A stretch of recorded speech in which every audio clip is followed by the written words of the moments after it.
네, 여러분, 사람은 얼굴의 생김새가, 그 다음에 사람의 몸이라든지 이런 생김새 모든 외형적인 모습이 전체적으로 다 다르지 않습니까?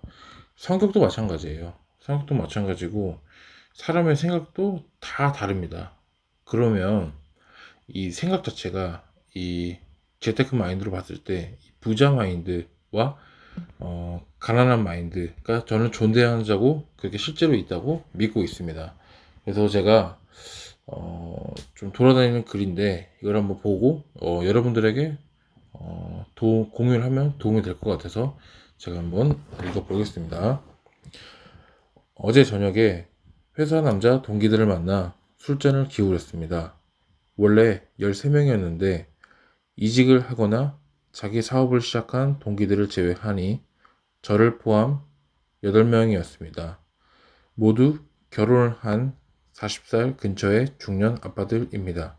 모두 오랜만에 만나서 근황을 물어보다 보니 자연스레 부동산 이야기를 하기 시작했습니다. 우연의 일치인지 4명은 유주택자이고 저 포함 4명은 무주택자였습니다. 말을 하다 보니 유주택자들은 말수가 적어지고 무주택자들은 말수가 많아졌습니다. 그 자리에서 자산과 부동산에 대해서 말하는 게 괜히 부담스럽고 괜히 미안스러웠습니다. 유주택자들은 서울에 부동산을 가지고 있고 조금씩 시기와 가격은 다르지만 대략 5억에서 7억 사이에서 주택을 구매해서 지금은 12억에서 16억 사이의 시세의 부동산에 거주하고 있습니다. 대략 8억 정도의 시세 차익을 얻은 것으로 본다면 최근 4, 5년 사이에 엄청난 자식의 증식이 있었죠. 다들 주택담보대출은 1억에서 2억 사이 정도가 있고 증가한 보유세를 내야 하겠죠. 아시겠지만 자녀를 둔 가정이 1년에 1천만 원을 저축하기도 쉽지 않습니다. 그런데 8억이라는 비교 불가한 정도의 자산이죠. 4명의 무주택자들은 조금씩 다르지만 3에서 6억 사이의 전세금을 주고 일부의 주택자금 대출을 플러스 시용대출을 일으켜서 거주하고 있습니다. 자산 증식은 빡이며 큰 자금의 기회비용을 지불했고 각종 대출에 대한 이자를 내야 합니다. 같은 직장을 다니는 비슷한 연봉을 받은 직장인들에게는 큰 차이입니다. 여러 가지 부대 비용을 감안한다면 10억에 가까운 차이가 생길 수도 있겠죠. 그런데 제가 주목한 것은 이들의 부에 대한 마인드도 차이가 나기 시작했다는 것입니다. 유주택자들은 부동산으로 이미 자산의 상당한 증식을 경험하였습니다. 자산의 증식과 자본주의의 생리에 대해서 눈을 떴다고 할까요? 그래서 오피스텔, 아파트 등 2주택 이상의 주택에 투자한 동료도 있었고 유튜브를 운영한 친구도 있었고 삼성전자 등 국내 우량 투자에 하거나 와이프를 통해서 편의점 운영을 별도로 투자한 친구도 있었습니다. 저 같은 경우에는 재건축 아파트에 실거주 이외에 별도 투자하고 미국 주식에 상당한 자금을 운영하고 있었습니다.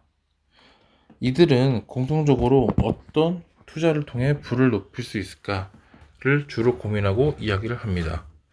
무주택자들은 정권 비판을 합니다.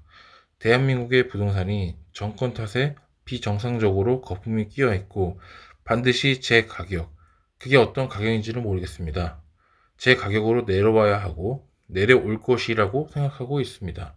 그러면서 조급한 마음에 한국 주식 단타를 15% 급등한 모나리자, 예를 들어 한국 주식에 단타를 쳤다면서 저희에게 추천하더군요. 하거나 로또를 정기적으로 사는 부채를 활용하여 시간을 레버리지해서 자산을 증식한다는 생각을 거의 하지 않는 것 같습니다. 아니, 분명 모를 리가 없는데 다른 것들이 더 우세하게 생각을 지배한다고 할까요? 저는 어느덧 유주택자들과 대화는 편해졌고 무주택자들과의 대화는 껄끄러졌습니다. 그게 차별을 두는 것이 아니라 그들의 마인드가 차이가 나기 시작했다는 것입니다. 주변의 부자들을 만나기 힘들다면 그 둘의 당신이 가지고 있는 생각이 불편해서 있을 수 있습니다. 약간 스크릿에 나오는 생각의 주파수 혹은 가에 상통하는 것 같습니다. 자산이 별로 없어도 부자 마인드를 가질 수 있고 자산이 있어도 가난한 마인드를 가질 수 있을 것입니다. 그건 자신이 마음가짐에 달렸겠죠. 집에 오면서 앞으로 자본주의의 사회를 계속 살아가야 하고 자녀들에게 유산, 물질적 플러스 정신적을 물려줘야 하는 한 가정의 가장들, 동료들에 대한 많은 생각이 들었습니다. 책으로만 듣던 듣기 좋은 말인 줄만 알았던 부자 마인드와 가난한 마인드는 실제로 존재하고 생각보다 강력한 힘을 발휘하는 것 같습니다.